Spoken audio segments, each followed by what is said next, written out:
meron pong nabigyan ng certificate si LTO para gumamit po ng improvised plate, mga kaibigan. So, paano ba siya nagkaroon ng certificate para gumamit ng improvised plate? Mga kaibigan, so kwento ko lang sa inyo ng mabilisan. Kasi nga po, ito po ay nag-chat sa atin, nagtatanong po paano at ang kanyang gagawin kasi nga matagal na siya naghahanap ng kanyang plaka. Chinek po niya sa LTO tracker at lumalabas po kasi dun sa LTO tracker na meron na pong available na plaka. Okay, so sa madaling salita, natuwa siya at dahil nadoon yung plaka doon sa LTO tracker, pumunta na po siya doon sa dealer. Kasi yun naman talaga unang dating gagawin. Pumunta sa dealer at magtanong kung meron tayong plaka. Ang sagot ni dealer, yung lagi naman sinasabi, wala pa po sa amin yung plaka. Ayan. Minsan ganun yung sinasabi, minsan nadodoon na talaga. So, depende po, magkakaiba yan. And tapos po nun, mga kaibigan, dahil sabi ni dealer, wala pa po siyang plaka doon sa kanila or hindi pa nakukuha or hindi pa nabibigay sa kanila ni LTO, ang ginawa po niya ay pumunta siya doon mismo sa regional office ng Calabar Zone. Okay, malinaw yan mga kaibigan na regional office ng Calabar Zone kasi yun po yung nakalagay sa kanyang CR o yung nakalagay po sa kanyang Certificate of Registration. Pagpunta po niya doon, ayan, sabi din po sa kanya nung LTO Lipa, Batangas. Okay, ito po yung regional. Ang sabi po sa kanya ay hindi pa po napoproduce or hindi pa po daw nagagawa yung kanyang plaka. Pero nadodoon sa LTO tracker.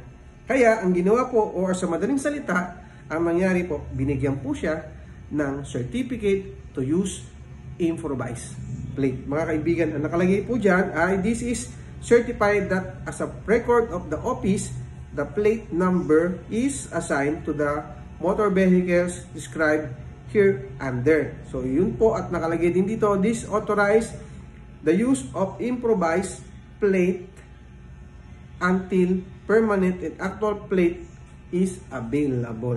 Ayan mga kaibigan. And syempre may pirma po yan ng Acting Supply Officer doon po sa Region 4A New Registration Unit October 6, 2025. Okay mga kaibigan na. So, meron na po siyang certificate or pwede po siyang gumamit ng improvised plate. Anong year model po ba yung kanyang motor mga kaibigan? Ito po ay 2024. So, ibig sabihin, medyo bago pa or bagong-bago pa yung kanyang motor at hanggang ngayon wala pa siyang plaka. Okay, pero gumamit na siya ng improvised plate o gagamit siya ng improvised plate kasi nga meron po siyang certificate. Ngayon, ang tanong, may yung owner po ba yan? Siyempre, yung owner po yan ni LTO. Pero, ang tanong natin, hindi natin alam kung yung ibang nasa checkpoint or nasa ibang mga unit, tatanggapin po yung mga ganyang klaseng certificate. Okay, so minsan, totoo lang, real talk lang tayo, magkakaiba yung nagiging thinking ng nadodoon sa kalsada.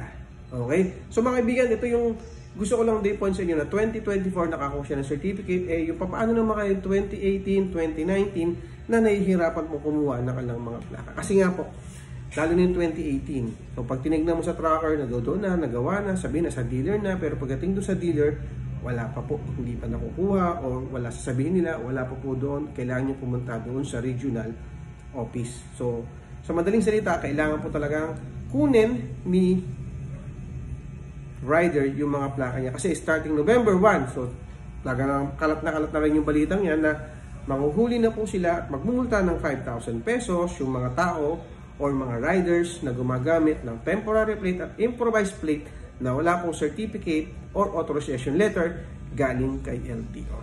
Okay, so sa mga kaibigan, ilang linggo na lang po, malapit na po ang November 1. Kaya hapit-hapitin na po natin ang pagkuha natin ng mga registered plate. Okay, so maraming salamat sa kaibigan. And susunod gagawa tayo ng video para doon sa mga 2018, paano na maitatrack yan. And sana makakatulong din yung ibang video natin. Okay, maraming salamat po. And syempre, big shoutout sa lahat ng mga followers natin, mga bagong followers natin dyan. Maraming salamat po. Ingat po tayo palagi. Sana nakatulong ulit ang video na to sa atin lahat. Bye-bye. Thank you.